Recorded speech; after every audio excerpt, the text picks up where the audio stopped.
It was just another regular evening. I had left work a little late and was on my way home, thinking about what to cook for dinner. The road was mostly empty and the air was calm. Nothing seemed out of place until I noticed flashing lights in my rearview mirror. At first, I thought it was just a routine traffic stop. Maybe I had missed a signal or was speeding without realizing it. I pulled over calmly and waited for the officer to approach. When he got to my window, I rolled it down and greeted him politely.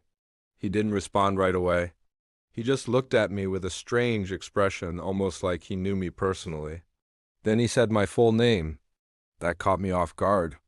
I nodded and asked if something was wrong. His reply wasn't what I expected. He said, "Step out of the car, we need to talk." Confused but cooperative, I stepped out of the car. He didn't handcuff me or ask for my license. Instead, he leaned in closer and said something I'll never forget. "I'm taking your car." "Your house and your wife?" I laughed nervously, thinking it was some kind of bizarre joke. But his expression didn't change. He was dead serious. My heart dropped. I asked him to explain himself. That's when he revealed everything. He said he'd been seeing my wife for over a year, that she had told him everything about our marriage, about our problems, our finances, even our private life. I stood there in shock, unable to believe what I was hearing. My wife with a cop? And not just any cop, this one was now threatening to ruin my life. Standing right in front of me in uniform, I asked him how long this had been going on. He said since the day she filed a false report on a break-in. That's when they first met, and things escalated from there. Apparently, their relationship had gone from flirtation to something much more serious. He told me she was with him that night, and that they had already planned to move in together. My home was now their house, my car, also hers now since it was registered under her name. I was stunned. I felt sick to my stomach. How could the woman I had loved and trusted betray me like this? And with a man who had the law on his side? I asked him what gave him the right to talk to me that way. He smirked and said, "The badge does. And your wife signed everything over to herself last week." That's when I realized just how deep this betrayal ran. My wife had been planning this for a while. She had legally moved assets, prepared papers, and now sent her boyfriend to deliver the final blow. He told me I could either walk away quietly or make a scene and risk going to jail. I knew if I reacted the wrong way, things could get worse. He had the power and clearly the motive to make my life miserable. I walked back to my car numb. He stopped me and said, "No, this isn't your car anymore. Walk home."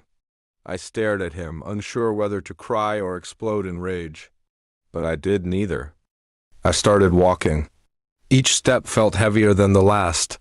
My mind was spinning with anger, sadness, disbelief. I couldn't decide what hurt more, losing everything or being ambushed like this. I got home, or what used to be my home, and stood outside. The lights were on. Their shadows moved across the curtains. My wife was inside, with him. I didn't knock. I just stood there for a long time, staring at the place where I had built a life now no longer mine. Eventually, I turned and walked away. The next few days were a blur. I stayed at a friend's place. I tried to contact her, but she blocked me on everything. I called a lawyer, but he said without any proof of coercion or fraud. There wasn't much I could do. I felt humiliated, betrayed by the person I loved most, violated by someone who had taken advantage of both the law and my trust. But I wasn't going to give up. I started gathering evidence, texts, emails, call records. I went through bank statements, found inconsistencies, traced them back to her. With my lawyer's help, we uncovered enough to challenge her actions in court. The road was long and expensive, but I refused to let them win so easily. The officer was put under internal investigation when I filed a formal complaint. It turned out this wasn't the first time he'd crossed professional lines. My wife tried to defend him, but the damage was done. Their fairy tale turned into a legal nightmare. The truth began to crack their perfect story. Months later, I got some of my assets back. Not all, but enough to start rebuilding. The car was gone, the house was sold. But I had something far more valuable, my dignity and my will to fight back. I changed my number, moved to a new city, found a job. Slowly I began to heal. The betrayal still stung, but it no longer defined me. She tried to contact me once in email saying she regretted everything. I didn't reply. Some doors are better left shut forever. I've learned that the people you trust the most can sometimes be the ones who destroy you. But I've also learned that strength isn't about what you lose, it's about what you do next. And I chose to stand up, walk away from the wreckage, and build something better for myself. Because no one, not even a cop with a badge and a stolen wife, gets to write the end of my story, but me,